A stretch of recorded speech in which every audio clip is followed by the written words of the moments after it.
Can communication tools from the workplace really help save personal relationships? Amazing question, and it's so funny. I'll give you an example for us. And first of all, the simple answer is absolutely.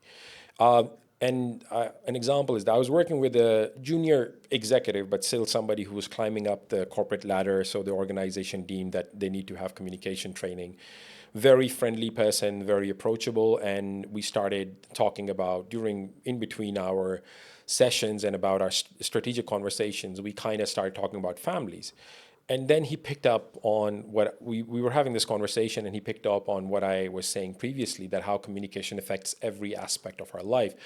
And he said, "Oh, by the way, just out of curiosity, my wife and I sometimes, I think they had an argument very recently. So he said to me, my wife and I sometimes don't see eye to eye, and how do it was half joking and half serious. But once we got into it, it was a little bit more about, again, where are you coming from, and you have to understand where is she coming from. So I said, look, in a personal relationship, it becomes even more complicated because the emotions are heightened. I mean, of course, when you're working with your partner or your spouse, it's a different dynamic as you would have in a workplace. But some of the basics, they still remain the same.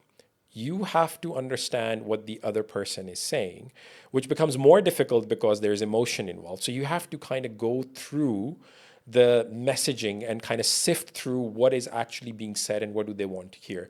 And then at the same time, what we've talked about before, you have to realize that what you are trying to say and what's coming across, right? So my only advice to them, I mean, I'm not a relationship coach as per se, so my only advice to them was simply this: listen, and then whatever you're saying, tailor your message accordingly, and approach it in a way like you're having some sort of a business meeting.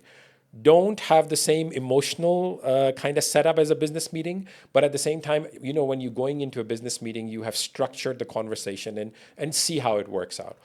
That really resonated with them as well, and it was more of an aha moment. And I think we had a conversation again, and it was something along about that. It was something that worked, but leaving that aside, that's something that I exercise in my personal relationships quite a lot, whether it is with my partner or whether it is with my children, whatever it is. I think those basic communication rules apply to all personal relationships.